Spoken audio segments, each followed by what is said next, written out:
Welcome, everyone. I'm Laura Weaver, Director of Professional Development with Campus Compact. Thank you for joining me today as we kick off our four-part series on Megan Lovely's latest book, Story Seeds: Growing Home at the Farmers Market.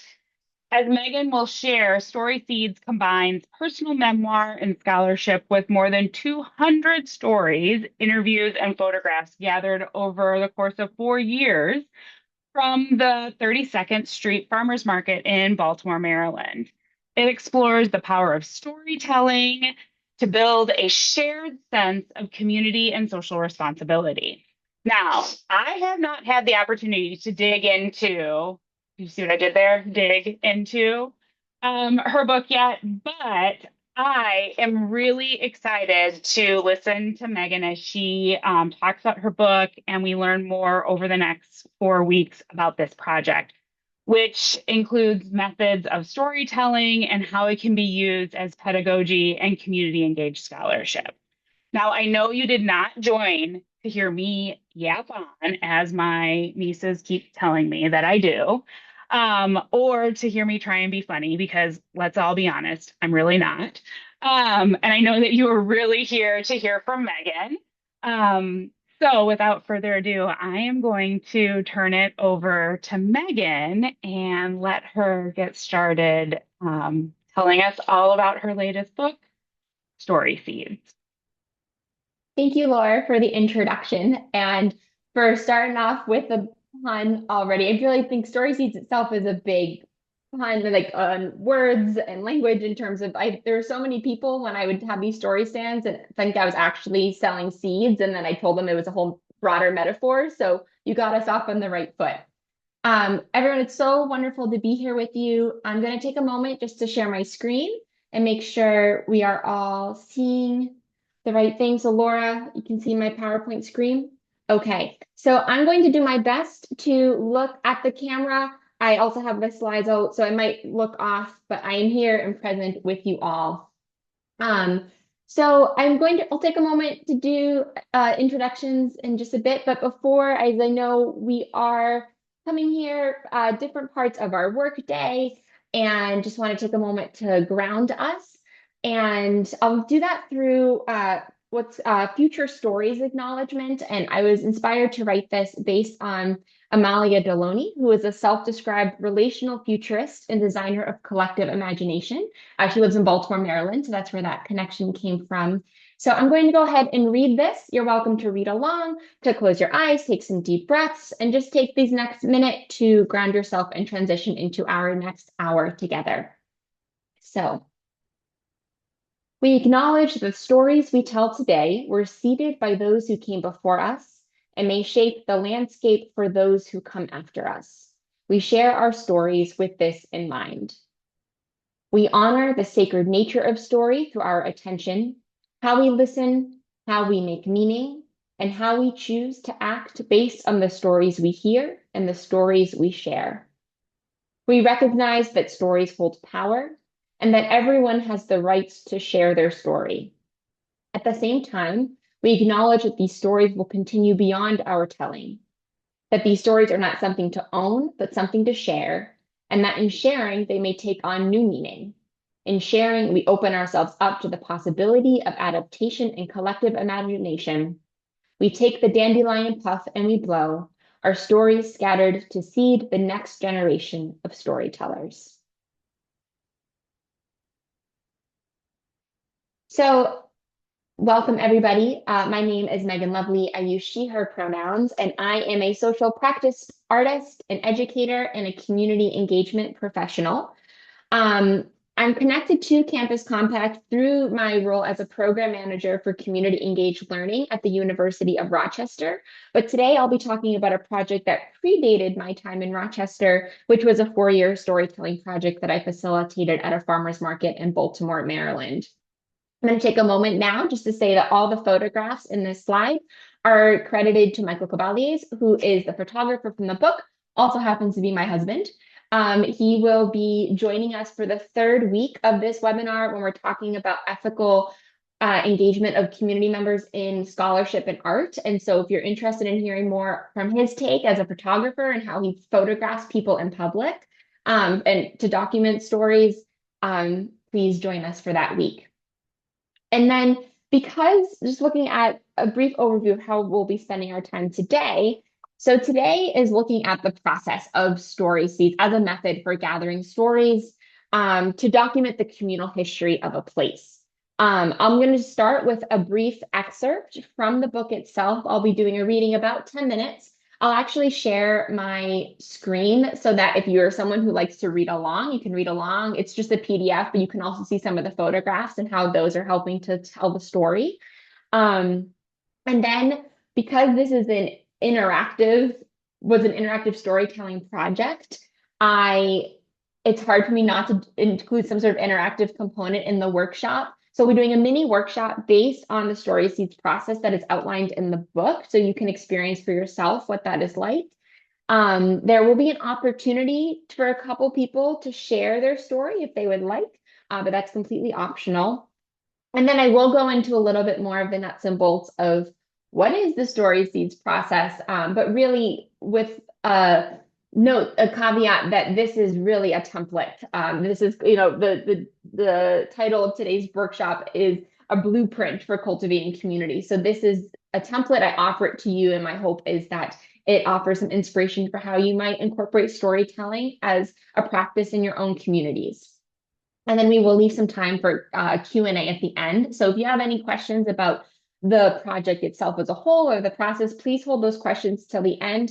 But that being said, if especially during the workshop component, if you have any questions about instructions that I'm giving, or if you can't hear me all of a sudden and you're not seeing the right thing, please feel free to come off mute and let me know, or to type in the chat.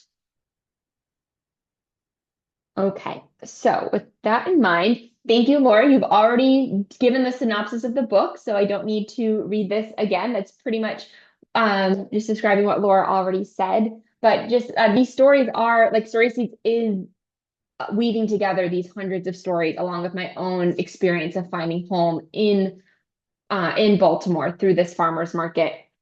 And the stories range from the first time at the market to the 633rd time. And so it is very much a collage of all these stories and the meaning that can be found in the connections between them.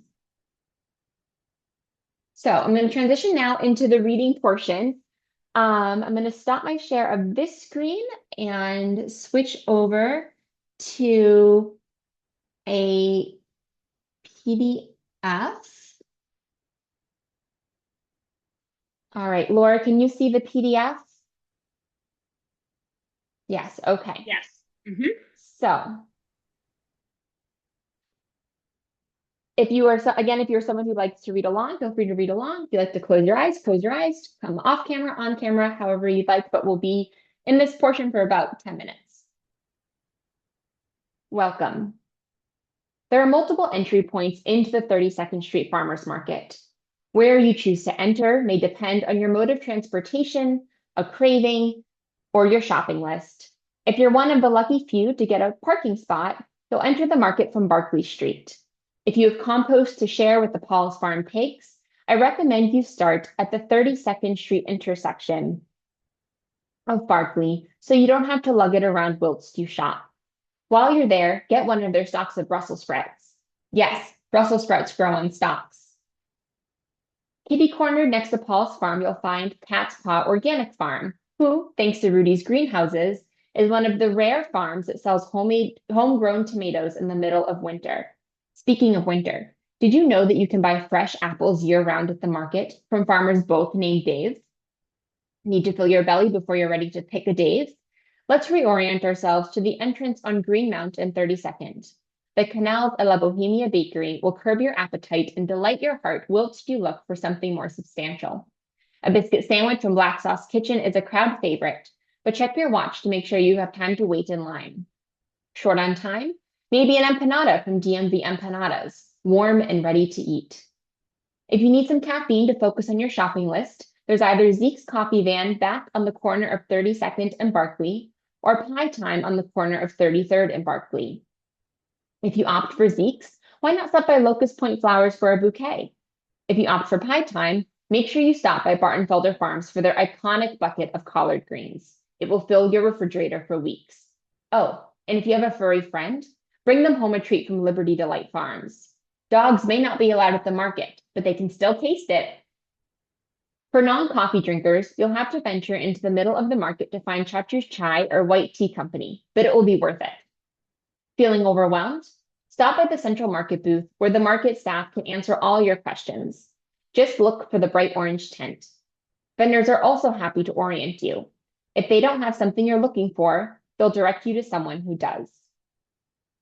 Navigating the market is a personal experience, and it's different every time because of guest vendors, the weather, seasonality, and wherever the goats are in their lactation cycle.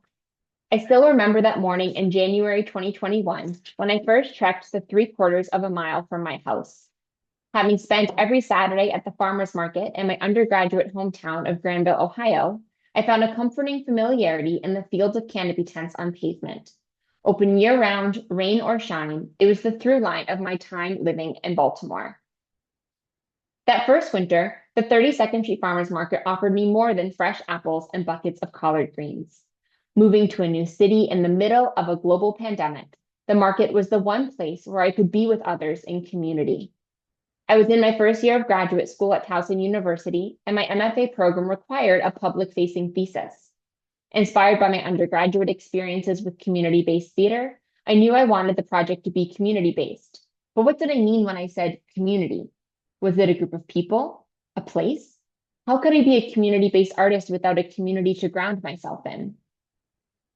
The night before I left for Baltimore, I wrote in my journal, quote, I feel like I did before going off to college, knowing I'm going to change, but not sure how, end quote. I felt this urgency to change, to be in a stronger connection with my body and my community, but I didn't know what I meant by community or how I was looking for it to fill me or why I felt that hunger in the first place. After 2 months of shopping at the market, I started working at Farm to Face, a farm-to-table vegan cafe that served up innovative falafel wraps and other colorful creations featuring locally sourced ingredients.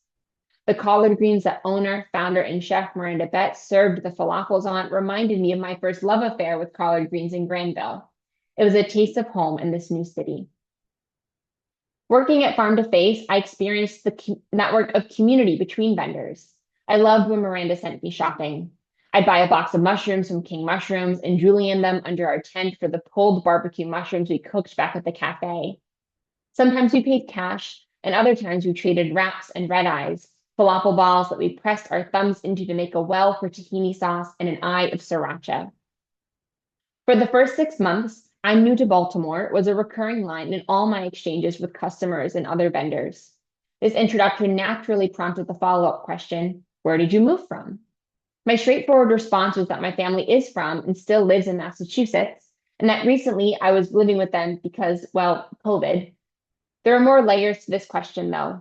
In addition to where I'm from, which, having divorced parents, has never felt like a straightforward answer, there's also the who, what, when, and why I'm from. Exchanges at the 32nd Street Farmers Market gave me lots of opportunities to start crafting this story. As I wrote in one of my thesis proposals, I am a Scorpio Sagittarius cusp. I'll let someone more in tune to astrology interpret the significance of that.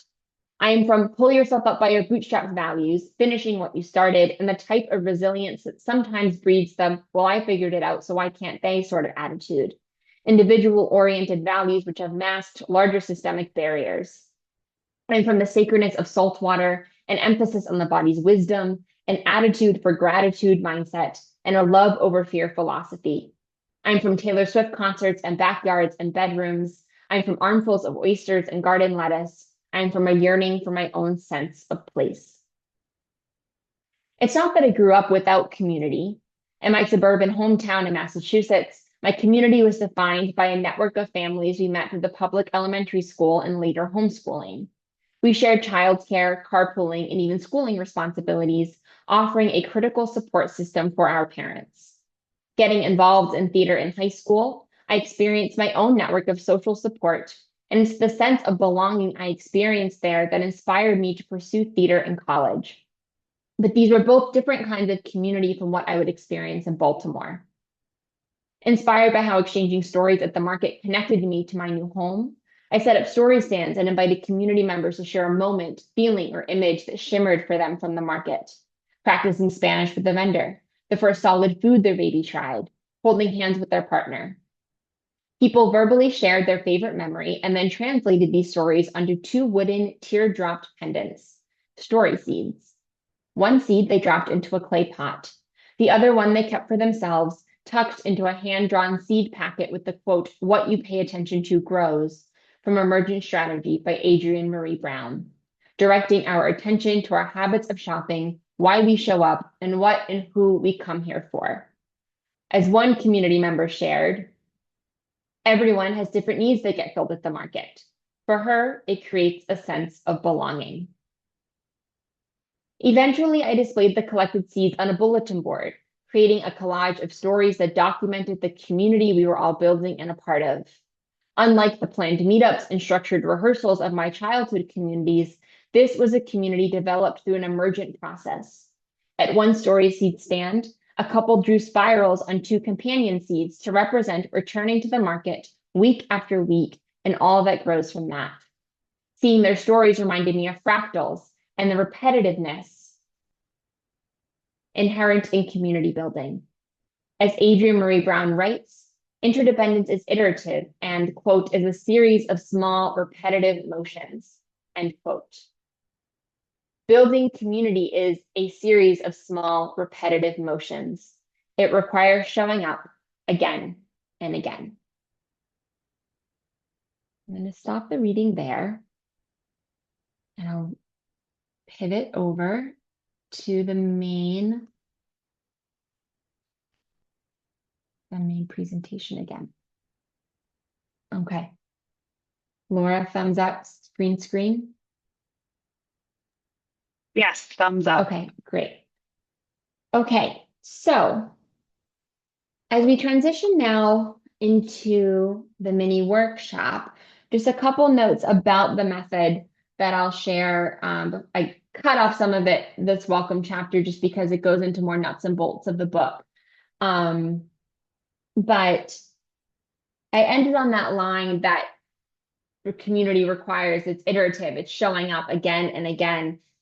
And that coming from this quote from Adrienne Marie Brown's Emergent Strategy, because really what Story Seeds is, it is an emergent and iterative process. It emerged from my own conversations with people at the farmer's market. I write in the process outline at the back of the book that I struggle to even, and hesitate rather, even to call it a method, because that seems to make it more finite and concrete than it actually is. And I ultimately, this is always meant to be adapted for whatever community it finds itself in. And then it's iterative in that it really is meant to be a series of storytelling engagements rather than a one-time opportunity, like a one-time event. I just came back from International Placemaking Week, which was held in Detroit, Michigan, and learning about placemaking, as this really is about this relationship that we have to our public spaces and how do we create public spaces with the community front and center in terms of how they use that space and how did they develop a sense of belonging, relationship, and responsibility to that place. And I've retrospectively come to see the Story Seeds project as a placemaking project, and that it is meant to develop ongoing relationship to the places that we call home. And so for that reason, I mean, I think every Saturday I showed up at the market, I would collect maybe anywhere from like 5 and 20 stories usually over the course of 4 or 5 hours. But this project was over the course of 3.5 years of multiple Saturdays. And so, and I really found that it was in my own showing up again and again that helped me build the trust with the community to even feel comfortable to share their story with me. And that people would, I had vendors who would, you know, when I start up again at the market and say, oh, I remember you interviewed me 2 years ago about this project. I remember this. And that the communal memory was really key to the trust and the ongoing investment from the community in a project like this, especially when it came time to leave Baltimore. So the project itself started as for lack of a better term, field research for my MFA thesis because I was exploring I was new to Baltimore. How does an artist develop reciprocal relationships to their communities in ways that are not just extractive, but are mutually beneficial? And um, I presented that in April of 2022. And then afterwards started a full-time administrative job at a community nonprofit in Baltimore that was 9 to 5. And I was really missing I was really needing a creative outlet. And so I started it for that purpose, both a creative and a social outlet. And so I contacted at that point that someone from the farmers market had reached out to me and asked if I would do the Story Seeds project as part of some neighborhood event that they had. And that was the first time that they came to me asking, which for me showed that the project was beginning to have some trust. Um, and then from that, I got a small grant from the farmers market to do this over the course of a year. So I would show up once a month, collect stories. I generated some blog posts that they could use for their social media and their website about why people show the market, how it's a community asset. And but at that point still, and that's when I started displaying the seeds on the bulletin board because I started collecting a lot of them. Um, but the idea I still didn't really know what I was going to do with all of these stories until December of 2024, when my husband and I made the decision to move to Rochester, New York, to be closer to his great aunt. And all of a sudden, I felt this huge responsibility of to do something with all of these stories that people had entrusted to me. And so writing is the way that I express myself and find meaning and make connections. And so I decided to write a book. And I was fortunate that my husband, Michael, had been documenting the project all along. And so I had lots of great visual material to include alongside the stories that people shared. And so that's where the idea for the book came along. Um, I'll go into more of the steps of the story seeds process in a bit, but I'd like to transition now into the mini workshop portion of the presentation. So this is where you will need a piece of paper, it can scrap, like something to write on, and then a writing utensil. So take a moment if you don't have something already. It can be a sticky note. Again, you have the opportunity to share if you want, but you don't have to. So it doesn't have to be a whole blank page. But once you have your canvas, we'll call it, um, think of a place that holds special significance for you and come up with a list of 5 or 10 community assets that illustrates what makes that place special. So this can be people or events or projects, organizations, natural landscapes. So it can be as broad as a city. So for me, if I was saying that Baltimore is the special place and the farmers market might be just one of those things, or it can be on a smaller scale. So if the farmers market in Baltimore is my place, then maybe the people is Farmer Joan from One Straw Farm and the crepes from Little Paris Crepes. And so you can go at any level that you want. So I'll just give us about a minute to come up with that.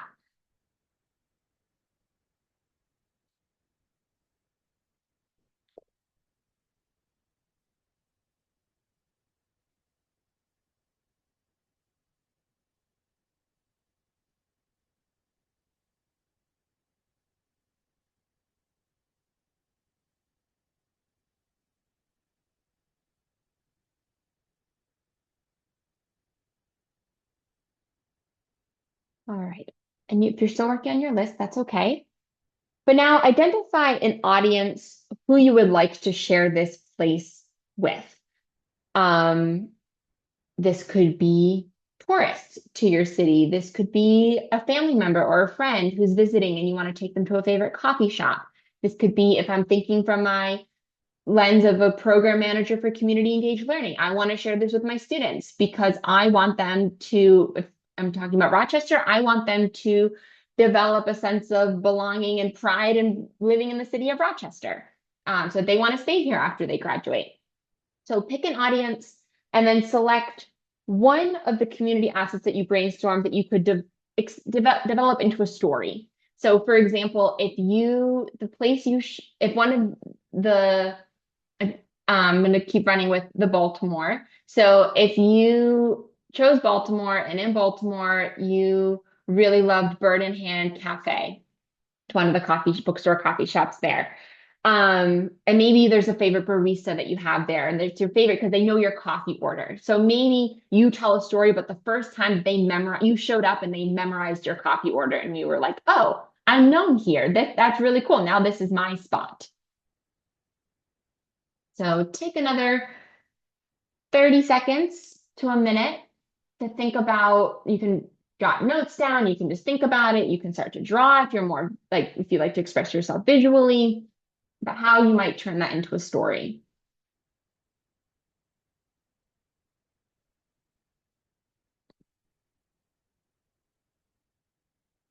Thinking about where it's happening, who's with you, any meaningful dialogue that happened, what made it memorable.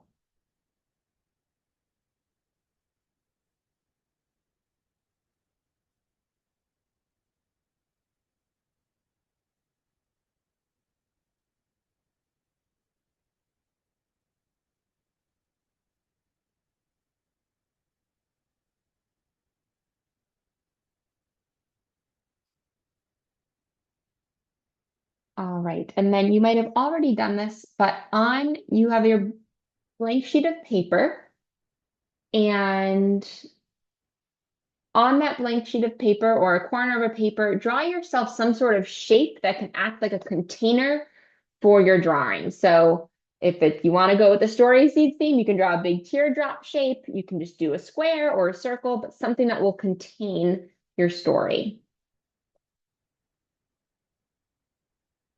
And then after that, going back to that story that you were developing in step two about a community asset that you want to share with somebody, think about how you can distill that story down into a single snapshot. And so this could be an image or a symbol or a series of words, something that represents that story that you can fit on that little canvas that you drew for yourself.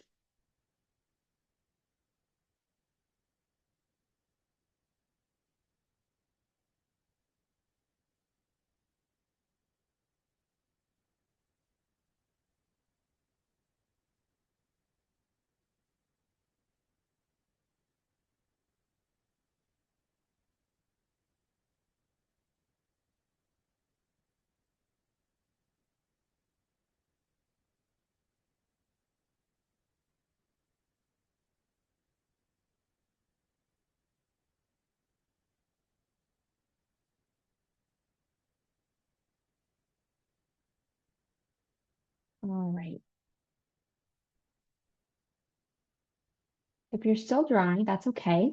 Um, so this mini workshop, so it's a version of both the second half where you're drawing on this representation of the story onto some mini canvas. That is really the like come straight from story seeds and what was developed at the farmers market. The first part, when you're talking about an audience, list of assets, like that's actually where my like community engagement lens is, higher ed community engagement lens is starting to merge with my artist background, and came from a place-based storytelling workshop that I attended at the Placemaking Institute in Detroit last week, presented by City Institute. And so as this is where talking about how the story seeds process continues to evolve, it evolves in my own practice too. But really the heart of what makes it a story seeds practice, the prompts can change, but it is this physical drawing of what is that story. And I'll talk a little bit more uh, about why that's significant. But first, I would love to, if anybody would like to share what they drew, you can show it up to the camera, or you can just verbally describe it, or if you want to share the story behind. I think we have time if 2 or 3 people want to share. Would love to hear how people respond to the prompt. And Laura, can you help me identify who might have a hand raised? You're also welcome to just come off mute and share. Yep, totally can do that. Thank you. Or if you're not in a position to be able to like come off camera or microphone, you can also share in the chat. Grayson has their hand raised. Hi. Um, so my story was about a hot dog place in my hometown. Mm. And basically like we'd been going a bunch and then one day the owner's daughter sat with us and like it made it really special and it felt just like family. So I tried to draw a table with like an empty chair at it for her. It didn't go Hmm. well. Can you just in case I end up in your hometown and craving a hot dog, can you share what the place is named in your hometown? Yeah, it's Dominion Dogs in Williamsburg, Virginia. All right. Thank you. All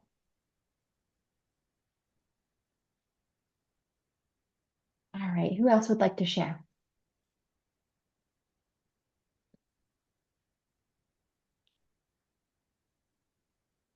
Yeah, Anthony. Hey everybody. Sorry, I have a baby with me too, my little son today with me.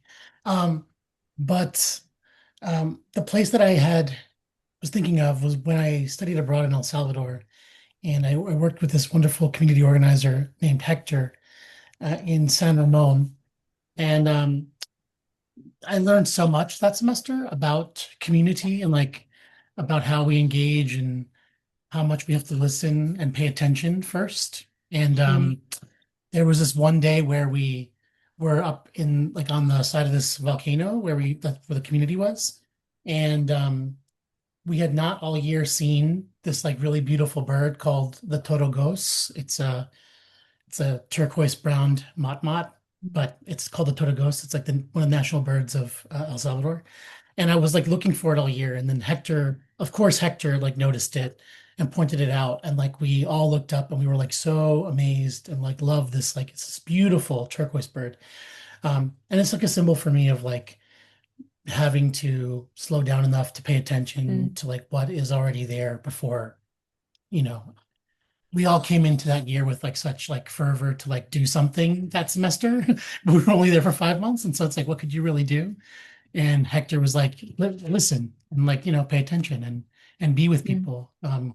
Because in this, short amount of time, like you're not going to make an impact. Like stop thinking about that. Like, you know, look for the total ghosts and like be with the kids and be with the neighbors and listen and speak back in your broken Spanish. Like do what you can to like connect. And that's all you're going to mhm, do this semester. Don't, no more, no less. mm. Thank you for sharing. What a beautiful image. Like what a beautiful bird, the turquoise, and I can imagine so stunning. All right. We have time for one more person wants to share.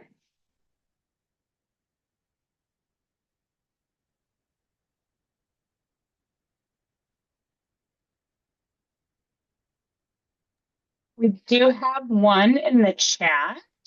Okay. Ronnie wrote, I drew a leaf representing Happy Earth Tea Shop. And I apologize if I did not pronounce their name correctly.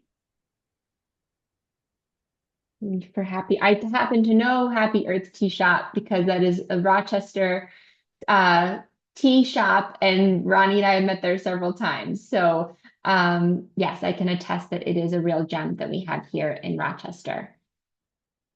Um, okay. I will just say that I really like these prompts. I struggled a little bit writing, like coming up with a place, like with the first Mm, question. But I didn't struggle with the second question or the third question. Um, oh no, the second question. Sorry, I was looking at your questions on mhm, screen.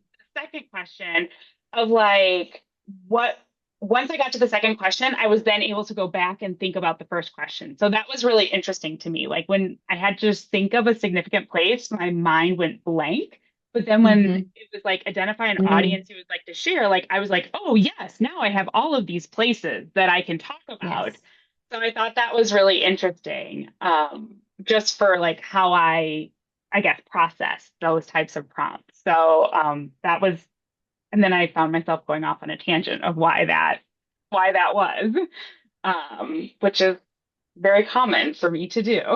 So I really liked the exercise. So thank you for that.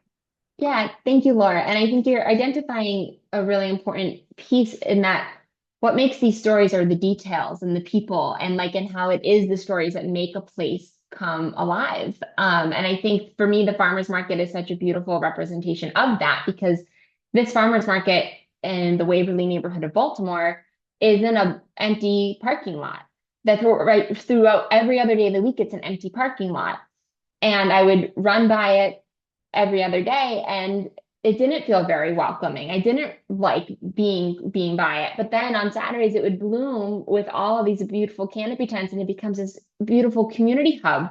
People coming from outside of the county, from all different like socioeconomic statuses and backgrounds and generations. And it's a place people will go to meet up with friends and family. And they've been coming here for decades to get their fresh food.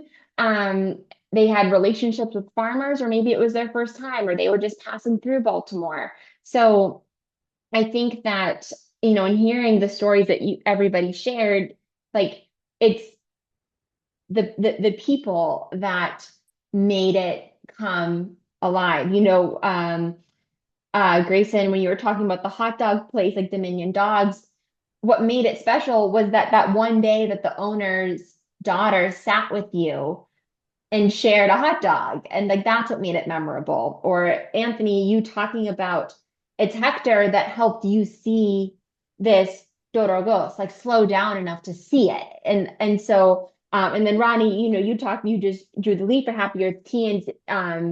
But I can attest to that is a place where it is made up because it's one of the few places you can go and sit at a tea bar and talk with somebody about the tea that they're brewing for you and have a whole conversation about that. And so um, that's part of like why I love to share and why I see the power of stories is that it brings up these assets naturally that are, that if you just ask, like you said, Laura, to think about, oh, what's a special place? Your mind can draw a blank, but all of a sudden you think about all the people that are connected with them and your mind just starts going and you feel, and so is that feeling of that, like that adrenaline, like for me, it's an adrenaline of all of a sudden I get excited about the people that I'm connected to and the stories I'm remembering.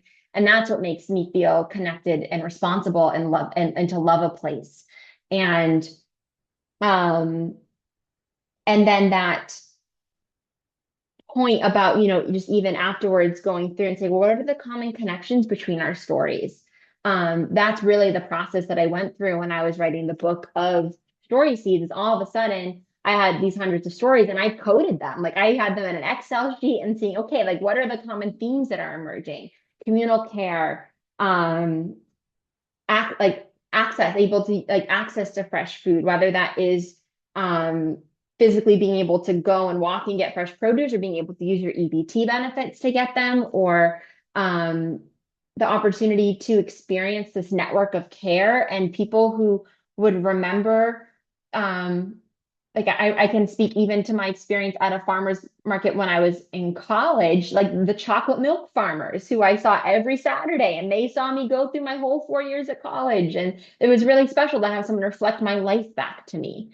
And so transitioning now into like the more of the nuts and bolts of what is the story seeds as a process, um, it really is doesn't take much in terms of materials. It really is the interaction between people, and the materials just facilitate that conversation. But when I was saying that really what makes the story seeds process is this physical creation of something, these are the materials that it uses.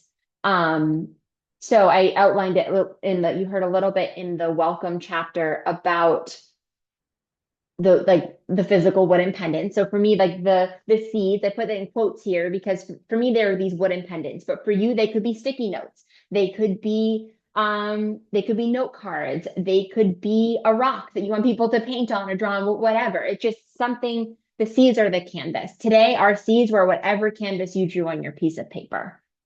Markers are just something to draw with. So some sort of writing utensil.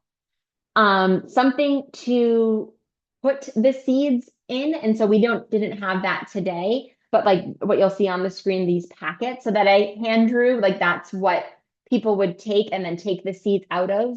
So that's a vessel for them to take back with them. And for me, that was an opportunity to share a little piece of art, to share something that they had to take back, which actually, I'm going to jump down to number 8. It's that something to exchange. And this idea that stories are sharing a story is always vulnerable, no matter the stakes in the story, because it requires sharing a piece of yourself. And you're sharing a piece of yourself with the hopes that someone else is going to accept it. And that's something that really being at the farmer's market taught me, is that it wasn't enough for me to just listen to people's stories, but I had to have something to share. And so later on in the story seeds process, it was this, well, you make a seed and you take a seed for yourself. But when I first started, it was muffins. Like I baked 5 dozen muffins with zucchini, walnuts, and carrots from local farms, and I asked people to swap a story for a muffin. And that was my first entry point into thinking about, how do I give people something when I don't feel like I maybe have my own story or something to share yet. So that something to exchange can be anything that feels personal and authentic to you. Um, and then the story prompts, those are whatever, those are the ones that really need to be site and community specific. So what questions you need to ask to elicit the kind of stories that you're looking to hear. So for the Story Seeds project, they were, who's your favorite farmer? What do you come to shop here for? Tell me about the first time you were at the farmer's market. Um, a pot, just something to carry them in, so they're not just floating around on the table. So something for you to be able to transport them back and forth. Some sort of platform for you to like define your stage or the engagement area, and then chairs for yourself or for others to sit. And to really creates like a temporary um, a temporary place to pause and reflect and to slow down about what makes a place special. But all of this, I think the other piece that makes, if we're going into more of the engagement of the location, is that it's a public space. Story Seeds is meant to be in public spaces as a way to engage community about a specific place that is important to them. I've done adaptations of Story Seeds in private, like when I say private, like in workshops. Like, so this is actually an example of a mini Story Seeds workshop that is in a more confined space. We're not in a public space out in the open air. But if you're looking to develop a communal, if your intention is to document a communal history of a place, it needs to be public where people can encounter it. I think part of the magic of the Story Seeds process is that people would just stumble upon it and share a story and not realize that they were going to be sharing a story that day or having a conversation that day with somebody. The call is that awkward piece of how do you get people to talk to you? And it's something that I was always adapting every time I did this. And I found that sometimes people were intimidated by the word story and thinking like, well, I don't have a story to share, because we think of that big plot mountain that we might have learned in elementary school with the had to have some conflict and rising action. So sometimes I would just frame it as, can you tell me about a moment that shimmered for you? Even in thinking about how I structured the workshop today, rather than start off right away with, tell me a story about a place that you love, I tried to scaffold it a little bit more of, let's think of a place.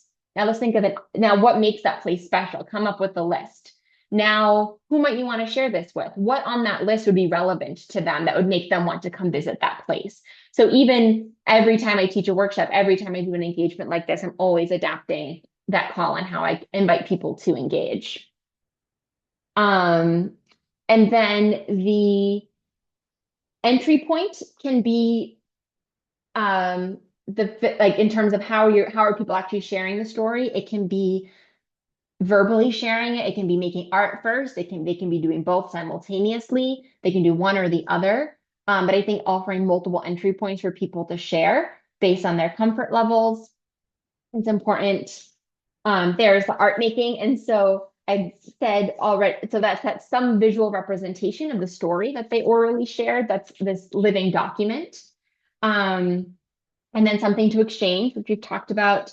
And then the connection. So really, as the facilitator of a story's like of a story seeds engagement, you are the one helping to facilitate connections between the stories. Like, why do these stories matter? What are they pointing us to about what we care about, what we value, who we are to each other, what this place means?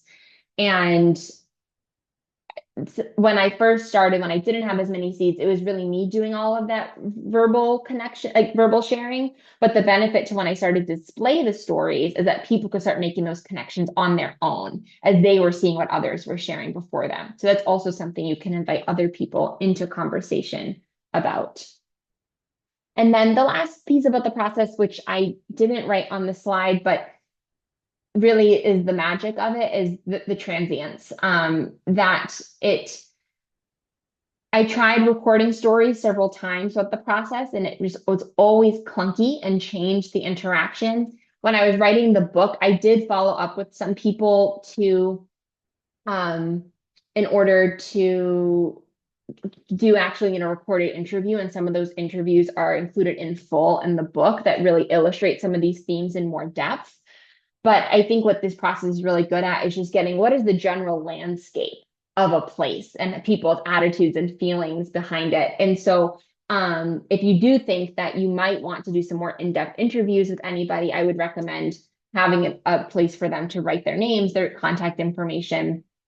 Um, and and if you are more savvy with technology than I am, then you might be able to find a way to make it work. But for me, I always felt like it, at the times I tried, it interrupted the flow of the story. And there was something a bit magical about not knowing whether I would remember all of it, but really what is the feeling that's remaining behind a story.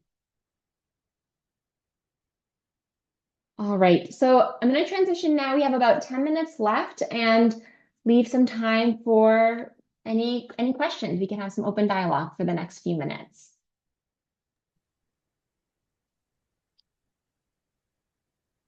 Megan, would you like me to remove your spotlight and so everyone can see each other? Let's do that. Yes, and I'll stop sharing my screen. I am going to put it up right at the end, which just shows like a link, a couple more slides. But yes, for this portion, I will Okay, take that sounds off. great.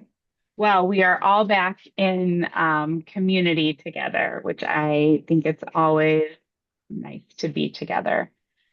We can go ahead and open it up. If folks want to go ahead and unmute yourself, you can, and ask a question. You can go ahead and put something in chat, and we can go from there. So I'm gonna turn it over to see if anyone's got a question they want to start with. If not, I am gonna kind of have a couple of thoughts that I wrote down.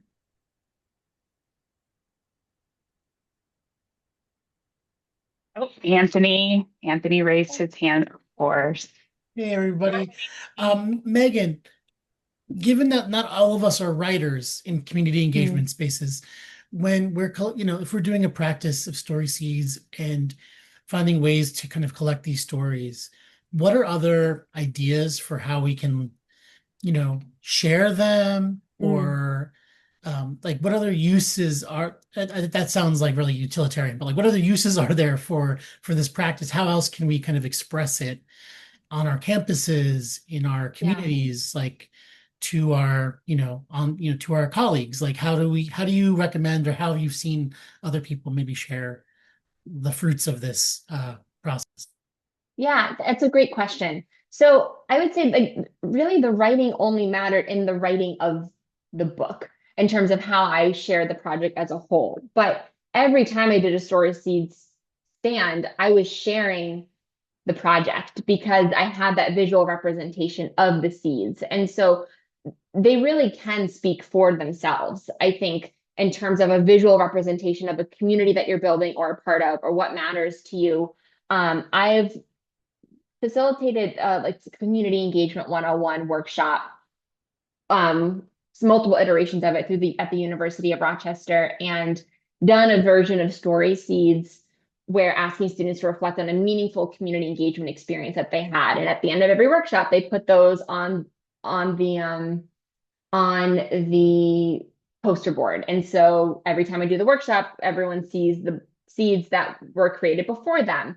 And I might be able to orally share and remember some of the stories that people shared, or it's just a reminder of wow, like sometimes it's just like visual data of like, wow, look at all these people who I engaged with. And for me, it's a little bit of data tracking too. And I'm like, look at all the students we've presented this workshop to. Each seed on here represents one student who we taught this workshop to and had a meaningful engagement like experience in the past. And so I think it can work that way.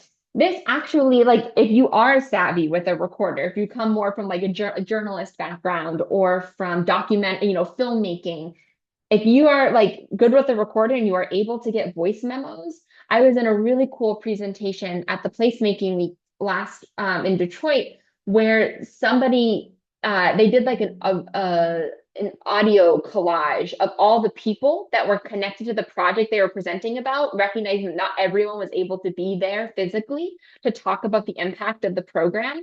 But just hearing like actually everyone's voices was really powerful. I think for like photographs, if you are a photographer, then you can photograph the seeds individually or photograph people and then do a sort of photo collage of it.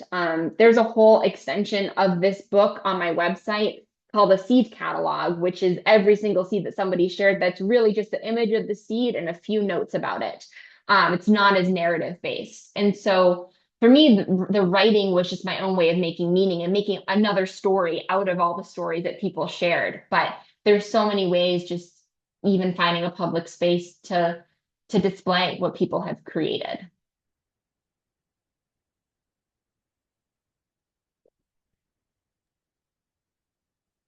Yeah, I was thinking of like along a similar line. And part of it, I was first thinking about myself, where like when you talked about needing a creative outlet, like that's exactly how I am. I can remember like how I got into one of my hobbies was I needed a creative outlet. Mm-hmm. Was like, oh my gosh, I need something creative. Um, and I always feel guilty about needing that and like taking time for that creative outlet. But I love how you paired your creative outlet, your need for that creative outlet into with your like passion for community engagement and Mm-hmm. kind of thinking about like how could this be adapted for folks that maybe want to pair it with other passions that they may have. Mm. And so I kept also thinking about that and like how could this be shifted in other ways? And it kind of brings me back to what you talked about. Like this is truly just a blueprint, and this method could really be adapted in so many different ways. And so I found myself really thinking a lot about that and thinking about other examples of ways that I've seen things like this utilized. And I really do feel like this can like open up so many different avenues for people to collect stories, to really become engaged in different ways with community. Mm-hmm. So I just want to thank you for that, for reminding myself that, first of all, it's okay to, engage in your passions and your creativity. And then to broaden my horizon about how those can be connected. Um, connected, Yeah, yeah. yeah, thank you. I think, Laura, what you're saying about like this feeling guilty, but this need for your own need for creativity. But I Yeah. think that's like I started it based on my own need and then found other people who needed that as well. And I think that that gets back to the vulnerability. And like Adrienne Marie Brown talks about how community building requires letting your own vulnerability be seen, which means that your own needs are you're willing to share what you need with others and Yeah. allowing others to meet that need. And so I think that that for me was such a pivotal mental shift from not just like my goals as an artist, but my what it means as like a community engagement professional of always thinking about rather than what are we giving and what are we doing for others, what are we willing to receive from others? Yeah. And that's really where it becomes reciprocal rather than this one directional experience you're facilitating for somebody else. Yeah. Yeah, and I think that is exactly that. Like, I mean, as someone that identifies as a community engagement professional, we are so many times like, what can we do for others that it can be Hmm. really difficult to remind ourselves it does have to be that reciprocal relationship. And Hmm. it's okay to receive in that relationship, and we should receive in that relationship. So that was really a great reminder for myself in this in a really different way for Hmm. that reminder. So thank you for that. I am excited to follow along through the next three sessions and think about it. And I'm really excited to, as someone who has creative outlets and things like that, I'm really excited to hear your husband's session. So Yes. Yeah, thank you. Yeah, and that's a great transition into just looking at like what's next these next few weeks. So, Laura has already dropped a link if you are interested in purchasing a copy of the book. A portion, 20% of the proceeds are donated to Baltimore-based nonprofits that support the city's local food economy. So far, the book has raised more than $1,150 towards these organizations. And so you'd be investing directly back into the community through a purchase of the book. Um, and then we have three more sessions coming up. So the next one will be talking more about incorporating this into the classroom, as how do we help students develop a sense of belonging to their cities. And then my husband Michael will be joining for the responsibility and ethics of storytelling and community engaged scholarship. We'll be talking more about the like how do you get contact information? How do you like give copies for community members to review? What's the feedback process? That was definitely a huge learning. Like I learned as I went along. And so I have a lot, I'm excited to share about that. And then this final session will be growing practices of collective care. And so looking really, that session will emphasize, Laura, what you were just saying about how is this not just something that we're giving, but how is this actually, how do projects become more than just data we're collecting mhm. or, reports we're writing, but actually create these networks of support and relationships. Yeah, I'm so excited for all of these sessions, for the conversation, and thank you so much for today's conversation. We are right at 1 o'clock. I've dropped the link for the book in the chat, and just so everyone knows, if you enjoyed today's session, please encourage your colleagues to register. They did not need to be at today's session in order to join the Mhm. rest of the sessions. They are designed as all standalone sessions. And if they're like me and they're self-proclaimed nerds, they might be really excited for that third and fourth session. Um, so please join us next Tuesday for the second in this series. And we hope you all have a wonderful rest of your week. Thank you, everybody. Take care.